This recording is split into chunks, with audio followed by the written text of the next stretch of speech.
Hello there and welcome to the most watched business show in the country. This is the Business Weekly Show here on City TV and I am your host Michael Obodu. Please follow me on Twitter at mobodu. In the next 1 hour, we'll be bringing you a wrap of all the major business news stories for the week. So if you're ready, let's go.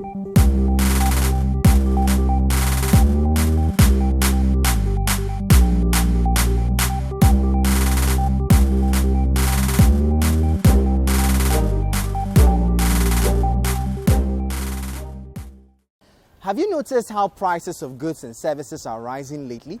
Well, significant increases in the prices of food, transport and housing have pushed the national year-on-year inflation for March 2022 to 19.4%. This means you need at least about 20% increase in your revenue to be able to afford the same level of expenses you made last year.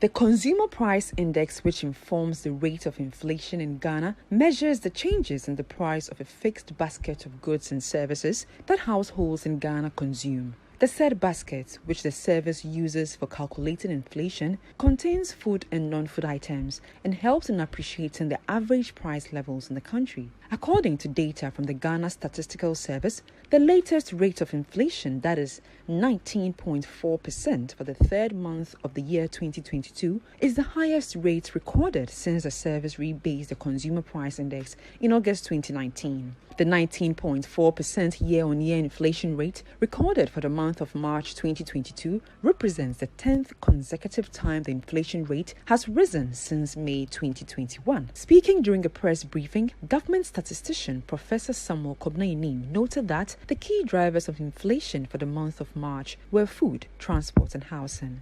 Year-on-year inflation for the month of March 2022 stood at 19.4% relative to the 15.7% that was recorded for the month of February 2022. This literally means that between the month of March 2021 and March 2022, prices of goods and services on a year-on-year basis went up by 19.4%. On a month-on-month basis, that is between February 2022 and March 2022, inflation stood at 4.0%, indicating that within that month period, that is February and March 2022, prices of goods and services went up by 4.0%. Food inflation continued to maintain its dominance over non-food inflation. Indeed, it has deepened its dominance over non-food inflation as food inflation stood at 22.4% relative to non-food inflation 17.0%.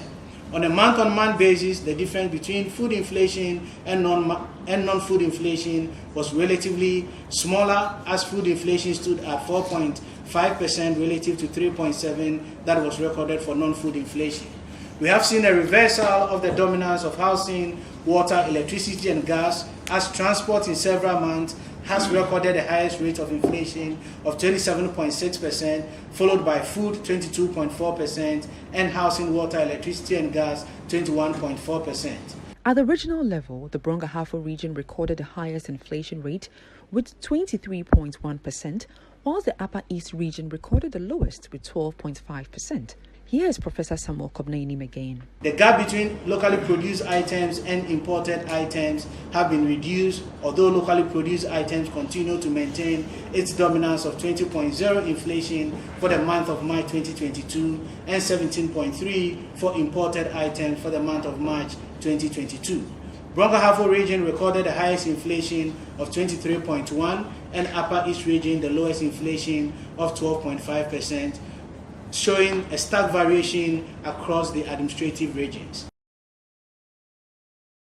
As if this is not enough, the price of egg is also going to shoot up.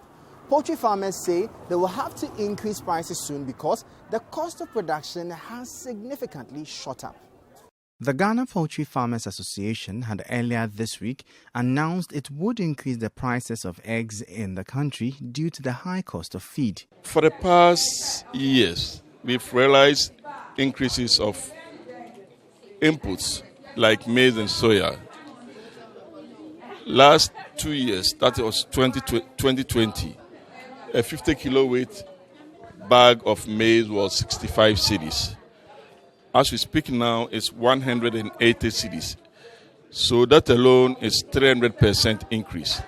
Soya beans was 150 but now it's 305 cedis. Wheat bran was 20 cedis, but it's now 50 cedis.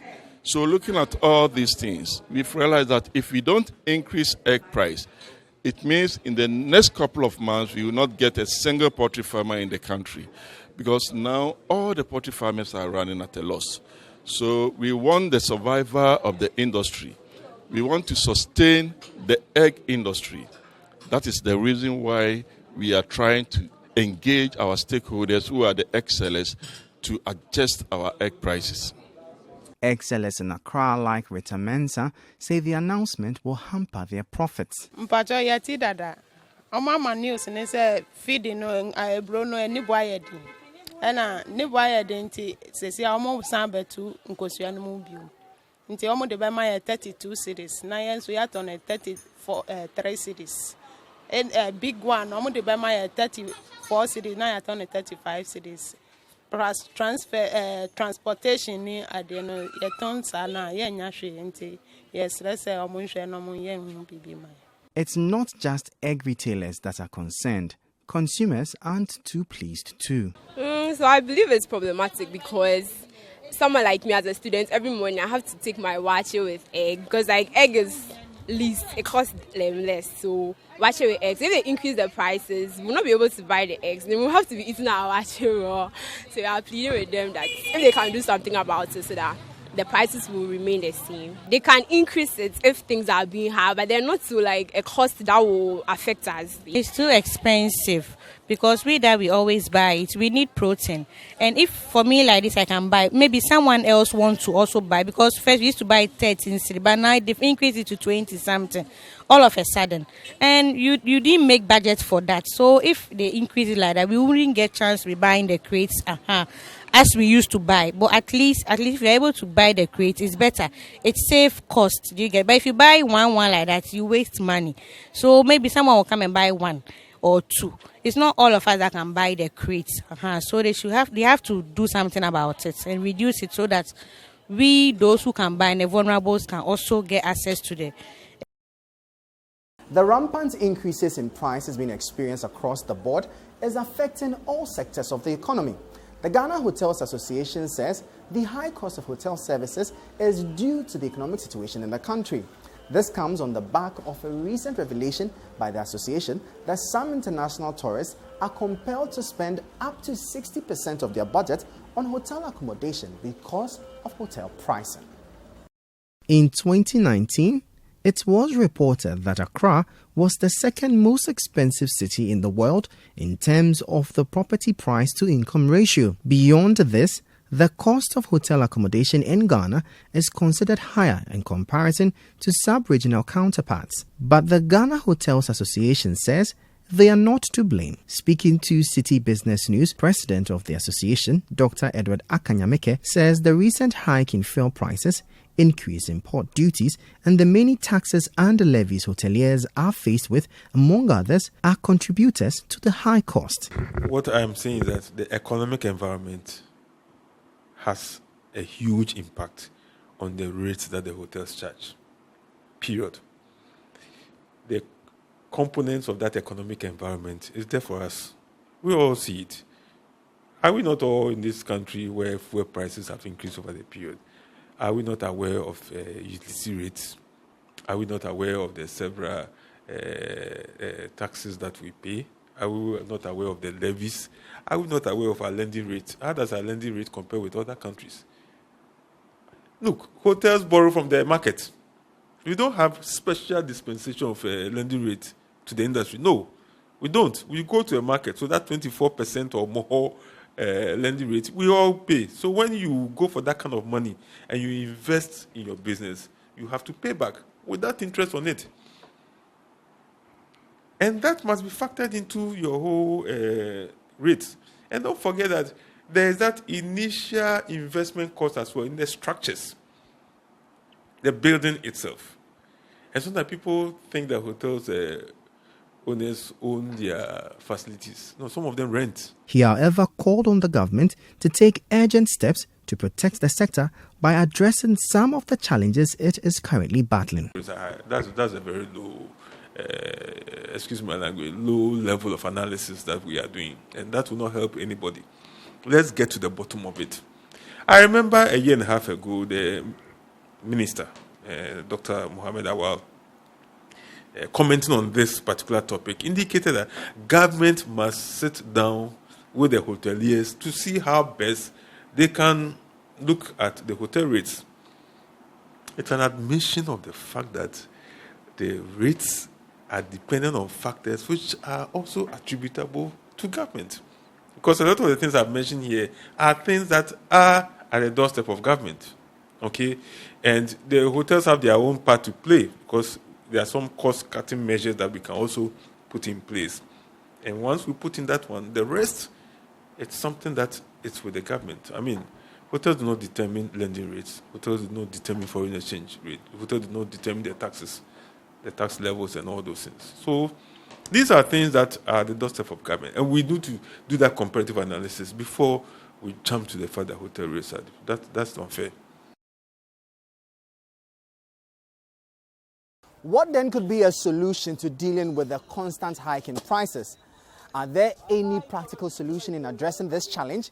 Economist Dr. Patrick Assuming is urging the government to introduce more policies and programs to boost domestic production as part of efforts to check the rising inflation rate in the country.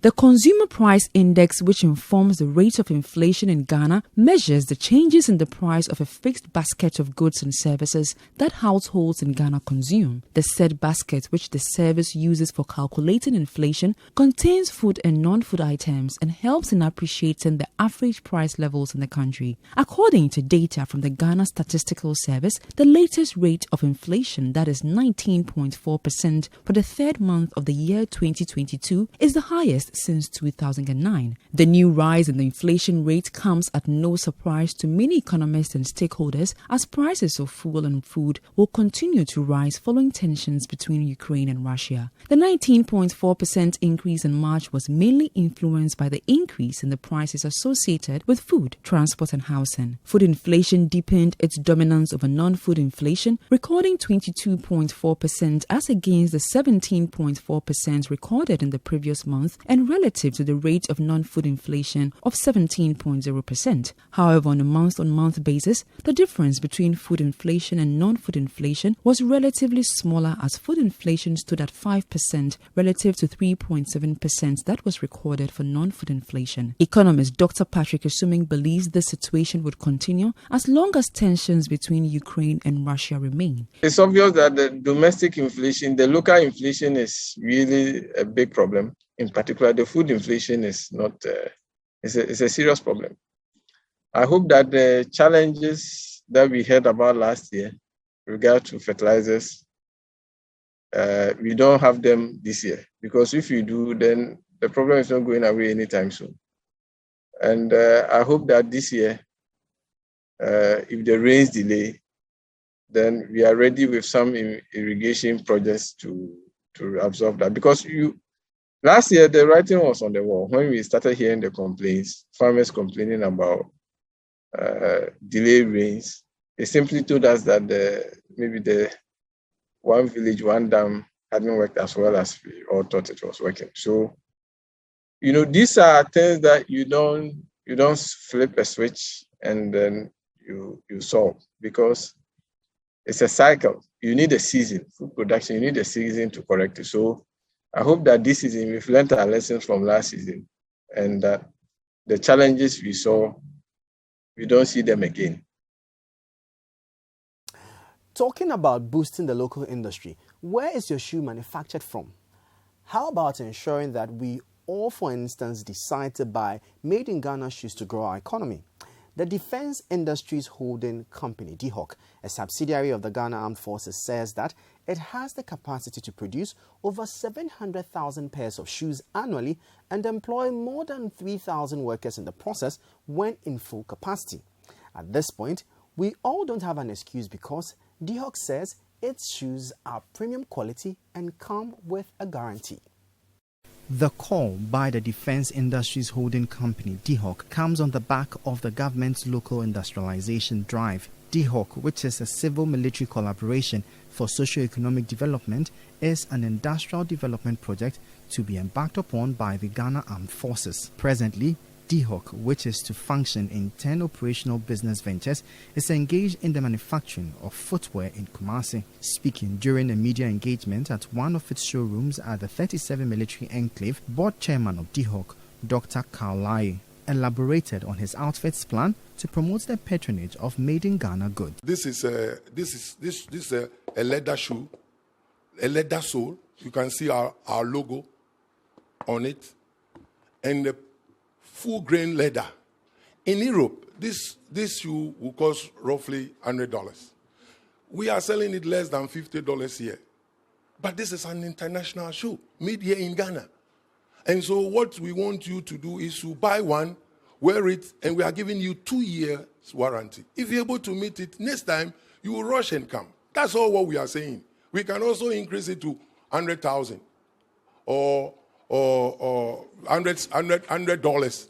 But we want to penetrate the market. And so our aim is not to make money in this year, but to prove that we can do quality shoes.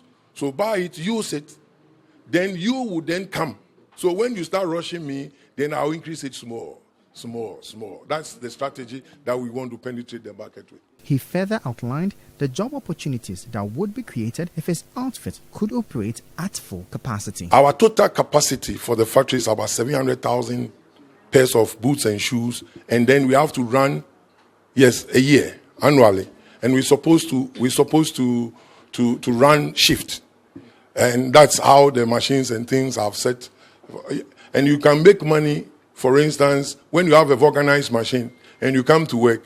When you put it on, it will take about 30 to 35 minutes for the machines to set before you run. When you put it off and you put it on again, you need to. So it's advisable to run maybe 3 days before you stop. So when we get to full capacity, then we can hire more than 3,500 workers. But as of now, we are making less than 100 workers. Our ability to grow the local industry is dependent on the skill set of our artisans. That is why the government is urging such persons to take advantage of planned initiatives aimed at getting them to upgrade and improve their technical and vocational expertise.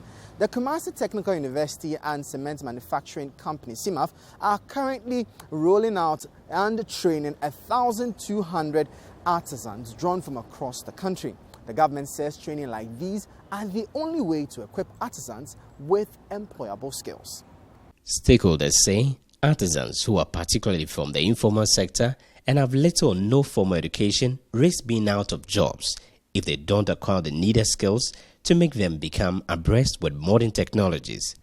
The Deputy Minister of Education in charge of Technical and Vocational Education and Training, TVET, Gifty Chum Ampofa, says the situation where many artisans do not see the need to improve their technical expertise is a huge challenge which must be addressed. Well, these artisans, maybe during their time they didn't get enough training, or even the training that they had at that time was okay. But technology is moving fast, so dynamic.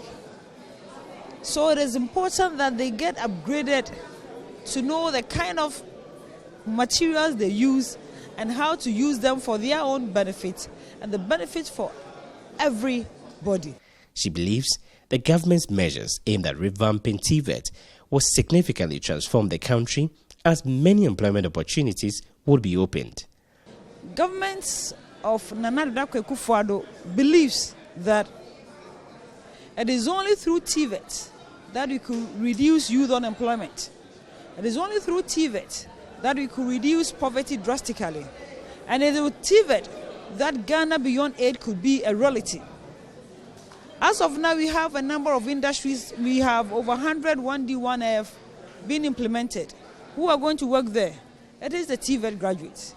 The director of the Institute of Research, Innovation and Development, IRID, at the Kumasi Technical University, Dr. Smart Asmani Sapon, on his part believes taking artisans through the needed training will help bridge the gap and also reduce the construction failures being recorded in the country. This relationship with CIMAF covers 4 focus areas. One is what would train about 1,200 cement user artisans every other year. We are looking to do this for the next 4 years, and 1,200 of master craftsmen in cement using will be trained. We know, yes, they have some level of training, but we believe that with the changes in time, with the modern ways of doing things, with the rate of construction failure, we need to bring them back to the university to be retrained. The Deputy Minister of Trade and Industry, Michael Ochebefi, who was at the event, commended cement manufacturing company CIMAV for partnering with the Kumasi Technical University in training the artisans. While lauding CIMAV for observing standards in their field, he however expressed worry over how some cement manufacturing companies do not prioritize the quality of their products. He says a committee has been set up by his ministry to regulate cement companies. Well, either two people can just say that, or somebody can just come down. Either a foreigner or a Ghanaian can just say that, oh, I'm starting cement manufacturing. Let me just write to Ghana Standards Authority or go to EPA and take permit. That's all. But the policy makers, I'm talking about those in charge of policy, as far as trading and industry set up in the system is concerned, is the Ministry of Trade and Industry. They have to come out with that regulation. Oh, we have the committee has been put in place to be inaugurated next week, and then we'll take off. Sales and Marketing Director of CIMAV, Joseph Kobna Abu, has been highlighting how artisans stand to benefit from their initiative. This training will help the customers or the masons to be able to identify and apply the right method which is to be used for them to get better results in order for them to build a strong nation. Because our aim is to produce quality cement that will help the burden of this nation to be stronger. Because we believe in quality product. But if it is wrongly applied, you will not get the right result.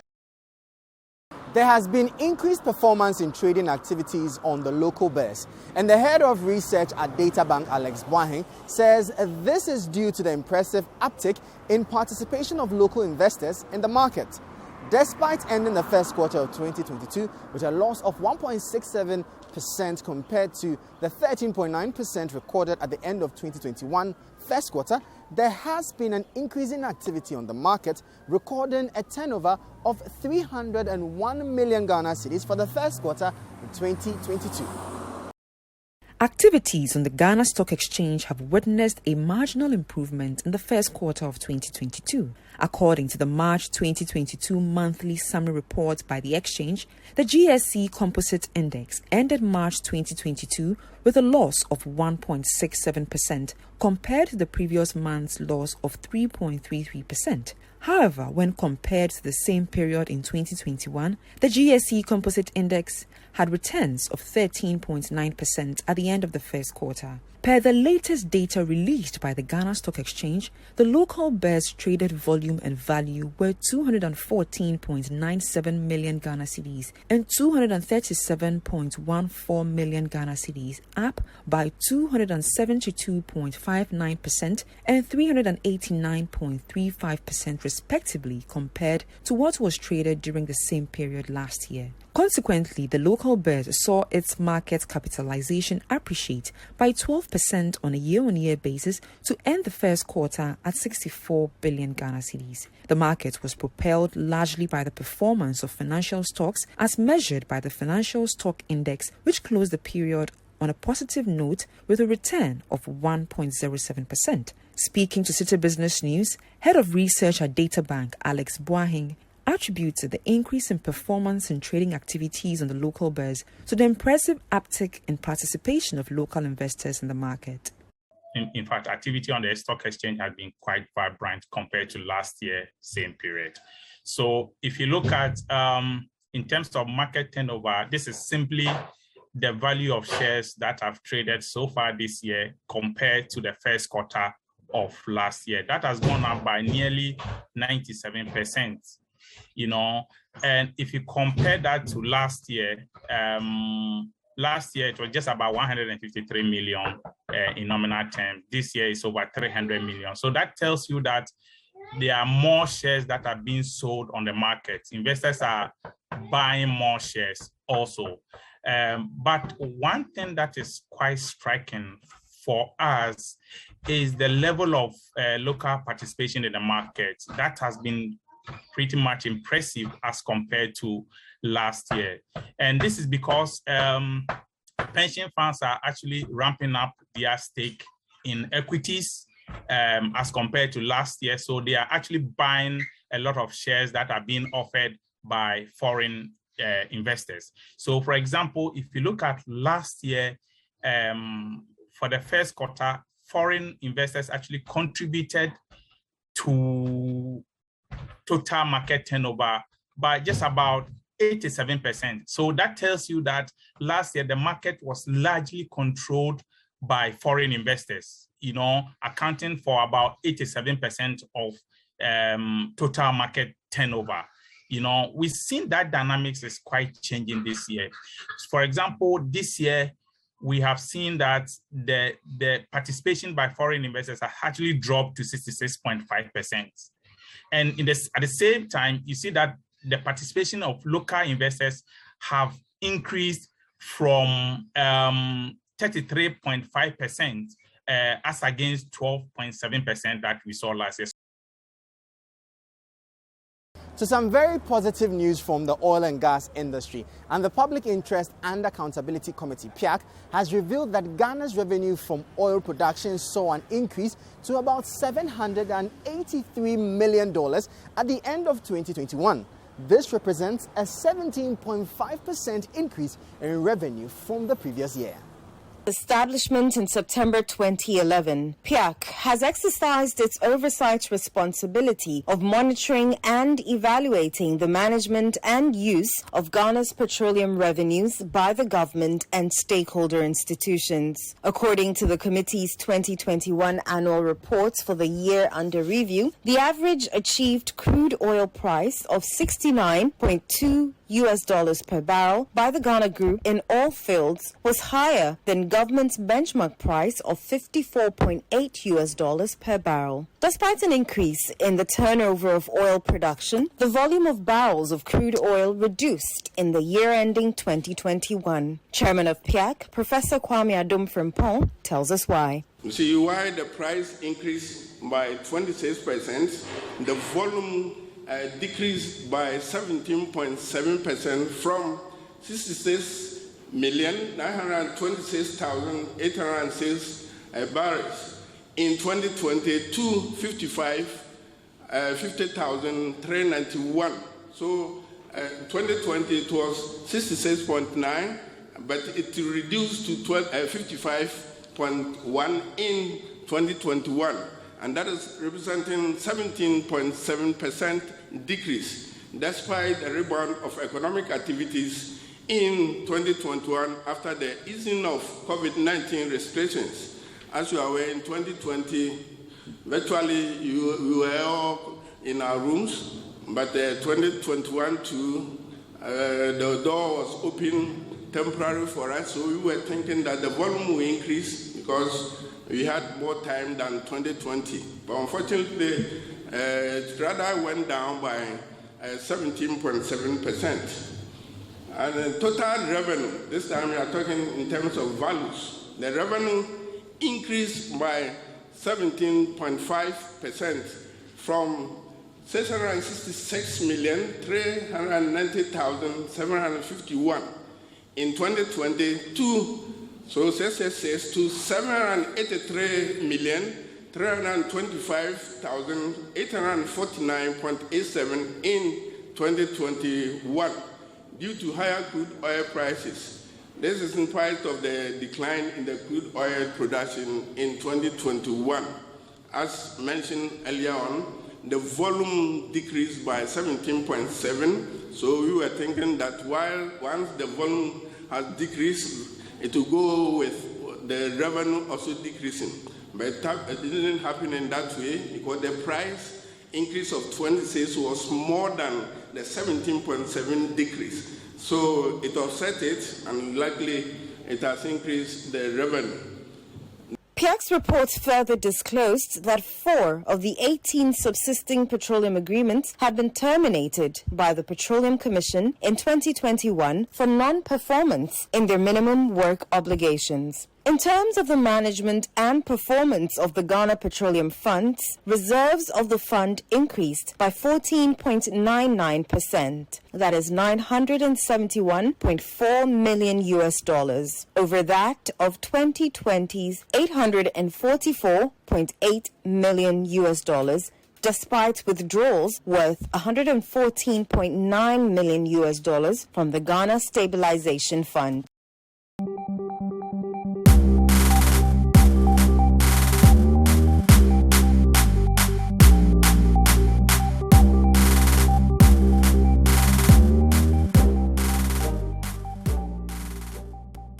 Now to the electronic transfer levy. With just a few weeks to its implementation, the Ghana Chamber of Telecommunications says its members are working hard to ensure a successful takeoff. The e-levy is scheduled to commence in May, and the government hopes to rake in about 6.9 billion Ghana cedis this year to shore up its revenue.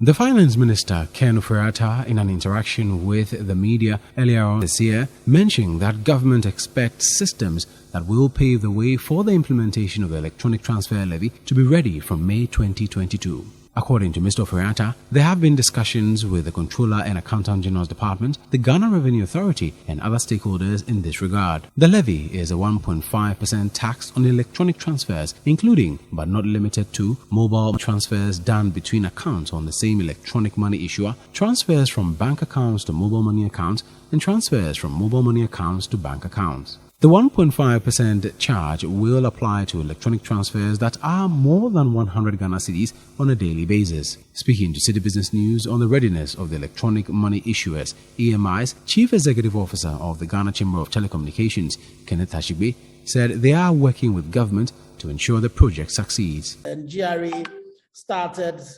some implementation meetings waiting for the bill to be passed. So it was not as if we were going ahead of the bill, but we realized the fact that once the bill is passed into law, time would be short. We are committed to working with government to make this happen.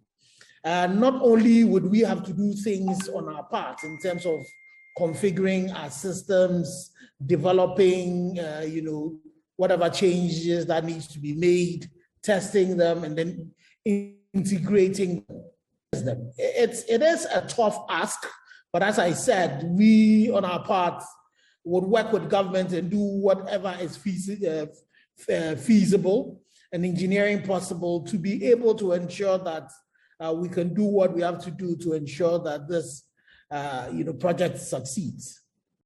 Mr. Ashigbe further added that all stakeholders are collaborating effectively around the clock to ensure there are no issues. We are in constant communication with the GRA, with the ministry.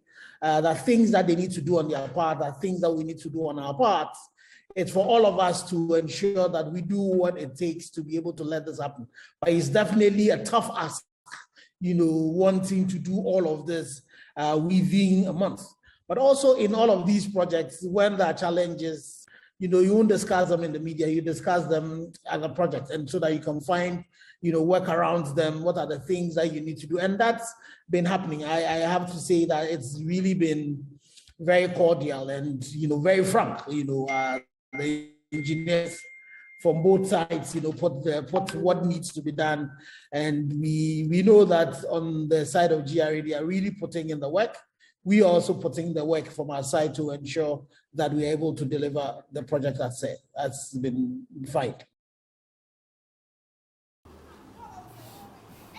The Ministry of Food and Agriculture says it will intensify efforts to check the smuggling of maize and other grains. This follows the government's announced restriction on the export of maize and soya beans to ensure food security and increase local poultry and livestock production. The government says the directive, which is to end in September, is a national security issue and must be taken seriously. Food security in Ghana has become a pertinent issue for several months now, with stakeholders warning of food shortage if the problem is not solved. While the government has consistently touted the progress made in the agriculture sector due to its interventions, issues such as a lack of access to poultry feed, fertilizer, and rising food prices, which is reflected in Ghana's high food inflation, have got stakeholders in the sector concerned. In order to address these issues, government has restricted the exportation of two of the country's important commodities, soya bean and maize, from the country. Already, the Plant Protection and Regulatory Services Directorate has stopped issuing phytosanitary certificates for the exports of both commodities. The directive restricts Ghana's export of maize and soya bean to Niger, Sierra Leone, the Republic of Congo, the United Kingdom, the United States, Italy, and Canada. The General Secretary of the General Agricultural Workers Union, Edward Karewe, although lauding the new directive, has expressed doubt over the government's ability to successfully monitor all borders to prevent smuggling of the grains. If it becomes necessary that you should not let your exports or your produce go out through exports for the purpose of domestic consumption and for industrial use, I think that is welcome. Probably what we may be worried about is whether or not government can enforce this type of ban, because if for the reason that our borders are porous and therefore government is unable to police those borders to stop smuggling of fertilizer and other items, how can the government at this juncture now be able to police and ensure that no exports of maize and soya bean is done? But if government can do that, certainly that will be good.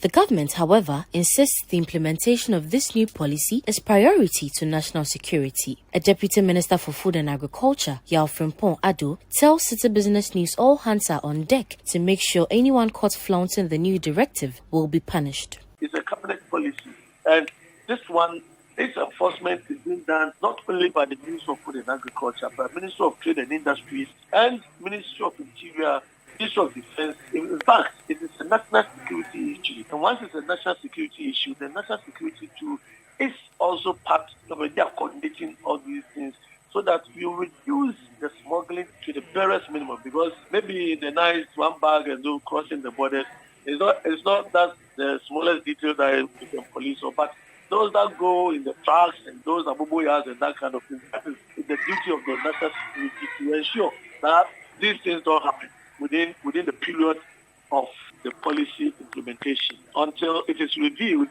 nobody can export any food. We are talking about maize and soya. So we should be rest assured that the national security is in full gear and they are going to stop anybody who is going to flout this directive. The Northern Electricity Distribution Company, NEDCO, is currently carrying out a load-shedding exercise, but cold store operators in the Brekum municipality say they are the most affected. They are urging NEDCO to speed up efforts at rectifying the problem. The load-shedding exercise by the Northern Electricity Distribution Company, NEDCO, is affecting the Brekum municipality, Brekum West District, German North District, and the German South municipality. The other affected areas are Doma East and West District and the Doma municipality. The corporate communication manager at VRA and NEDCO, Maswell Kutuka, has been speaking about the exercise. Sometime last week, Gridco had a challenge with the power transformer that evacuates the power from the 161 substation in Brekum. What that meant was that we could not have the power delivered to us in the first place, and for which reason we too could not deliver same to our customers. To cut a long tale short, we followed up. We even took some of our technical teams to go and join Gridco to troubleshoot and figure out exactly what the problem was. It took us a couple of hours run beyond a day without us being able to fix the problem. So we had to suspend that temporarily and resort to some other arrangements by which to deliver at least some temporary power to our customers. And so that explains why initially they were without power for in excess of 1 day. Then subsequently, power became available in a ration form because we had then succeeded in getting a smaller transformer to do the evacuation of the power. Now that new transformer was a stopgap one. It was not, or it is not, I should say, it is not of the same size as the original. So it could not serve all of them at a go.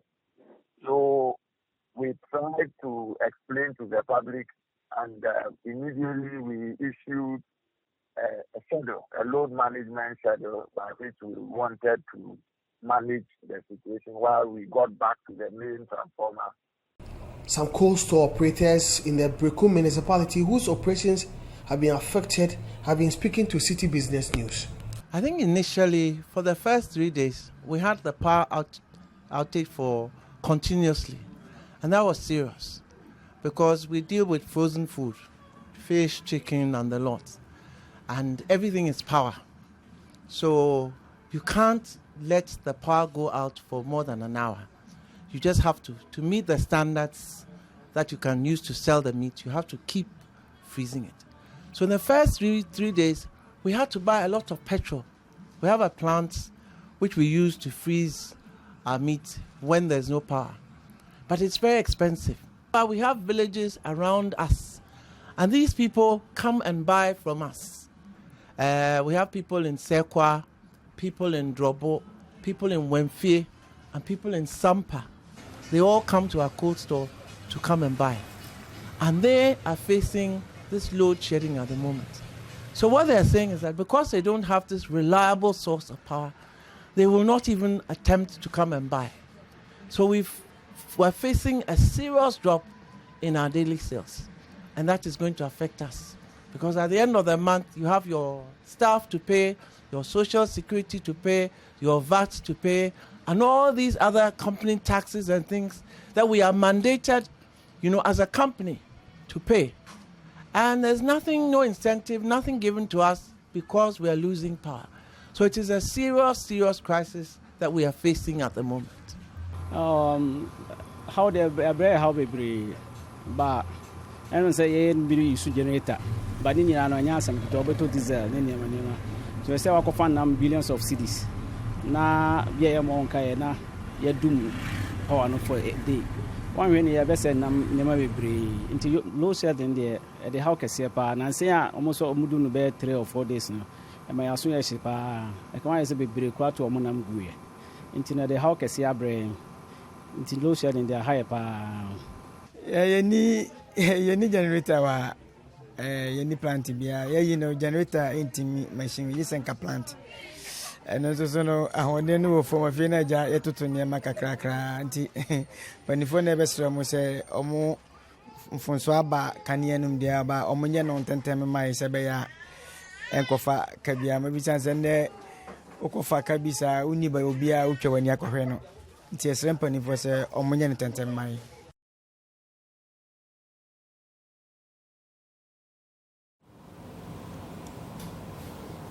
Did you hear that Passion Air halted its flights to Ho? Well, stakeholders in the tourism industry believe poor publicity is to blame for this development. According to the director of the Ghana Tourism Authority in the Volta region, with sufficient publicity in Accra, there would have been enough people flying the route and rendering it profitable.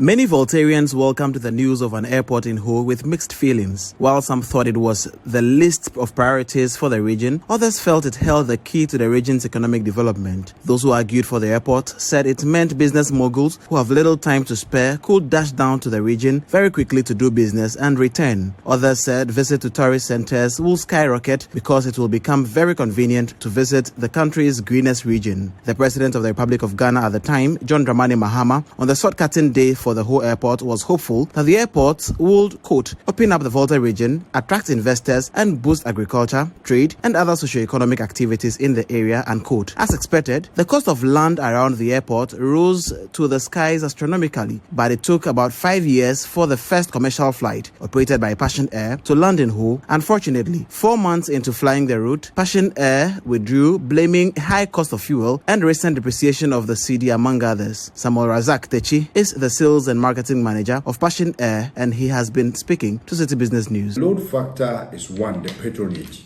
as a matter of fact, is one.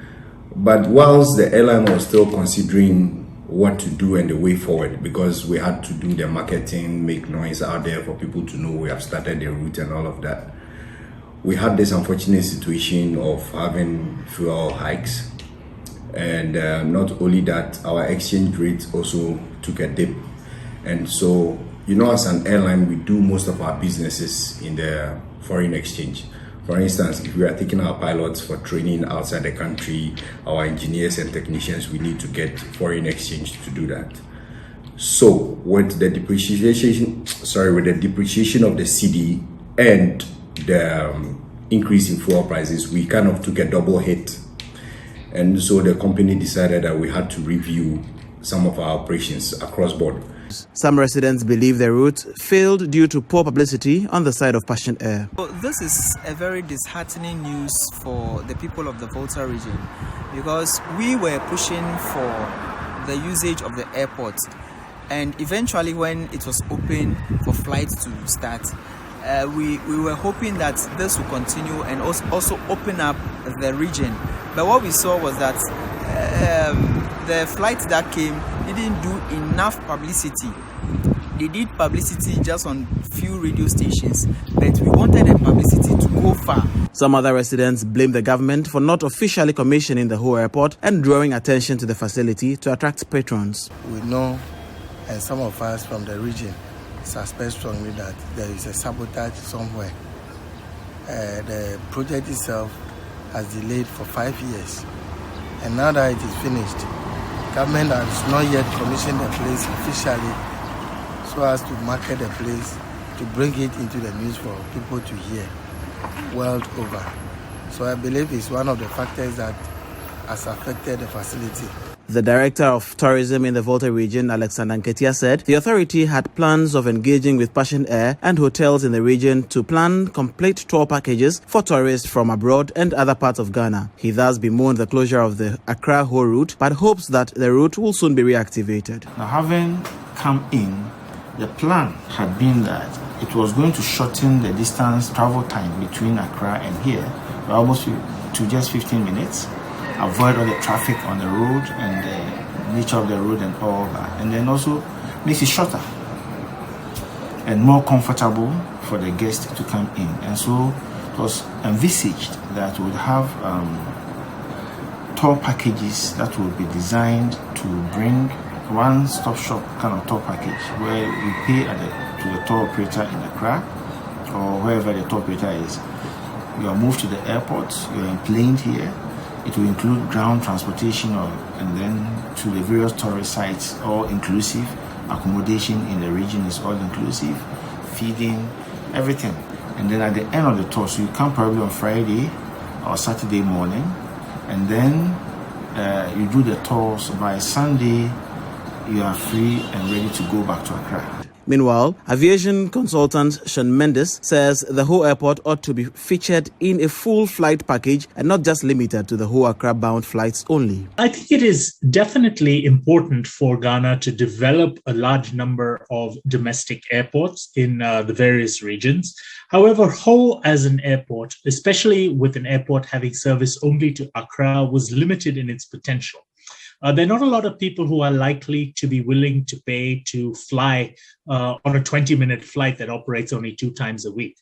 The value of Ho Airport comes not just for traffic between Ho and Accra, but rather as part of a spoke towards a wider network that distributes from Accra. So that would be an airline which has partnerships with other airlines who can fly you from Ho to Accra as the first leg of a journey, say from Ho to Accra to Dubai to Gwangju in partnership partnership with, say, Emirates or some other airline.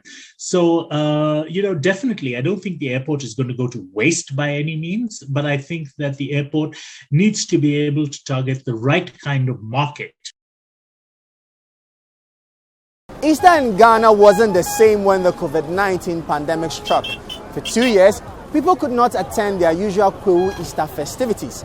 With the announcement of the easing of some restrictions imposed by the pandemic, let's find out how revelers and business operators fared during this year's Kwewu Easter celebrations. The much anticipated annual Kwewu Easter and Paragliding Festival, which was put on hold for 2 years due to COVID-19 pandemic, is back with a bang. As tourists, revelers, merrymakers and event organizers are all trooping to Kwewu for the celebration. Gridlock, which normally characterizes Kwewu Easter, was visible from Nkoko main station up the mountain from Etibie to Mpraiso. Some first-timers who just arrived in town for the Kwewu Easter festival say they are expecting to have so much fun. We expect something good to happen. We are going to have fun.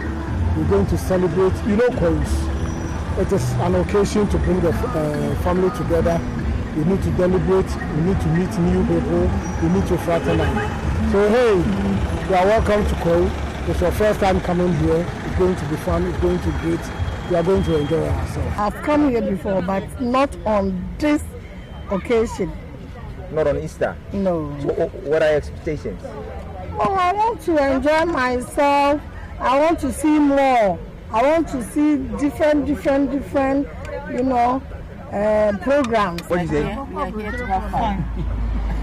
You are here to have fun? Yes, whatever it is. All the music, the dancing, the food, everything.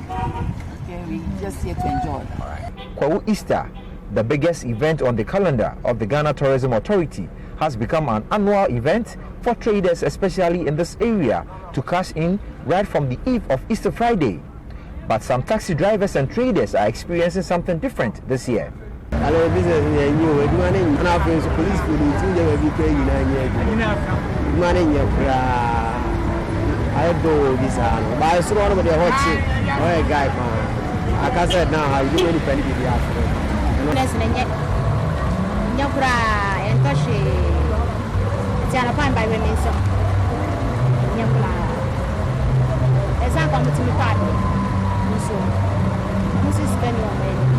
Workers at this mechanic shop located at Etibie mostly engage in night duties during Easter, as a number of people seek their services.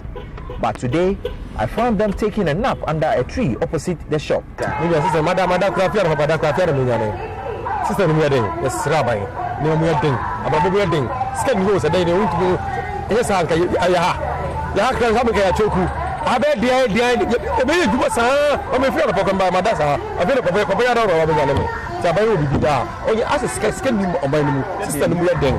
Easter in Kwewu provides organizations an opportunity to expand their tentacles, and one of such is the National Blood Service, which is on an agenda to get a lot of Ghanaians to voluntarily donate blood. Stephen Adaiba, the PR of the National Blood Service, spoke to City News about their decision to come to Kwewu. When you come to the hospital and you realize that there are a lot of people there who need blood, but blood is not available. In fact, a patient can take about 3-4 units of blood a day, and when there is no blood, all these people lose their lives. And at Kolebu right now, as I speak with you, the situation is not very good. So we want to appeal to the general public. This is the time that if you have anything to do for anyone that you might not even meet in life, this is the time. Zoom Lion Ghana Limited, as part of efforts to sanitize the environment and keep the streets of Kwewu clean during the celebration, has also mounted several segregated waste bins at various intersections. Also giving the workers here these sachet bags, well inspired with Zoom Lion logo, so that they can go around and collect. We are also giving the plastic to the bar owners to also sort their plastics into it so that we collect it. And at the end of the celebration, so that we have retrieved all the plastics from the waste, and by lifting will continue in the whole country. Several activities have been lined up for revelers to enjoy, as pubs like Premier Pub, Total 2 Bar and Grill, Level 3 have mounted stages at Oboming High Street, the heart of Kwawu Easter celebration, to thrill merrymakers.